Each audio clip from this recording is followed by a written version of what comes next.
24 ঘন্টার ভিতরে বাবা আমি বিচার চাই, আমার শিশুরা নিয়ে আমার মারতে যাইছি। ধর্ষণকারীর বিচার চাই, কুলাঙ্গারের বিচার চাই।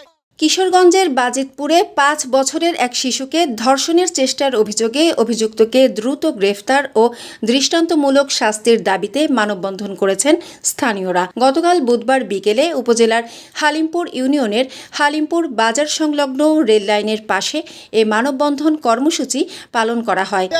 বিচার চাই, ফাঁসি চাই, ফাঁসি চাই। মানববন্ধনে বিভিন্ন শ্রেণী পেশার মানুষ অংশ নেন। এ সময় হালিমপুর ইউনিয়ন বিএনপির সাংগঠনিক সম্পাদক আঙ্গুর মিয়া, উপজেলা স্বেচ্ছাসেবক দলের নেতা রনি ভূঁইয়া সহ স্থানীয় গণ্যমান্য ব্যক্তিরা উপস্থিত ছিলেন।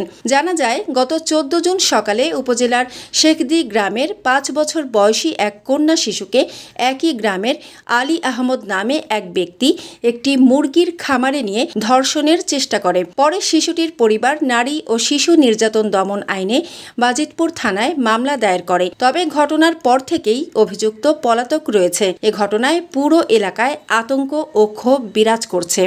আমার বিচার চাই, আমি আমার মেয়েরা নিয়ে মারতে চাইছি। আমার মেয়েরা পাইলাম না, জীবন আমি কই পাইলাম, আমি কই পাইলাম আমার তোমাদের কাছে আমি বিচার চাই। আমি 24 ঘন্টার ভিতরে আমার বুঝিয়ে দর্শনকারীরা আমি বিচার চাই বাবা। শুধু এই এলাকা না, সারা বাংলাদেশে সারা বিশ্বের মধ্যে দর্শনকারীর শাস্তি সর্বোচ্চ শাস্তি যাতে মৃত্যুদণ্ড হয়। এই শাস্তি যদি সংসদ আইন পাশ না করে, দর্শনকারীর জন্য দেশে মা বোন সবাই আছে, কেউ হাঁটতে পারবে না। আমরা চাই এই দর্শনকারী মৃত্যু সর্বোচ্চ মৃত্যুদণ্ড হোক। প্রত্যেক এলাকায় যদি এইভাবে দর্শন হয়, যেভাবে দর্শন হওয়া হয়েছে, তাহলে দর্শনকারীদের জন্য আমাদের চলাফেরা মুশকিল হয়ে যাবে। এই যে এই ঘটনাটা বাচ্চাটা নিয়ে করলো, ল্যাংডা হলো, তারপরে মনে করো আরো অনেক কিছু করছে, আরো মানুষ তো দেখছে তো হেন চিল্লা চিল্লি হইতাছে, যে একজনে দেখছে বইলারও তাকে, তারপরে হেরে এটা কি করো, যে হ্যাঁ জিম্বারে বই রয়েছে কচু গাছের সিয়ার মাঝে, হ্যাঁ দেখুন একটা করছে বাচ্চাটারে, করবার চেষ্টা করছে, নাইলে অতটুকু করে কারে এই মাসুম বাচ্চারে এর সন্তানের সমান আইনে বাচ্চারে দিগাইছে, কই মনে আমরা ল্যাংডা হয়ে যাচ্ছি, আমরা ল্যাংডা হয়ে লাইছে, ল্যাংডা হয়ে আমার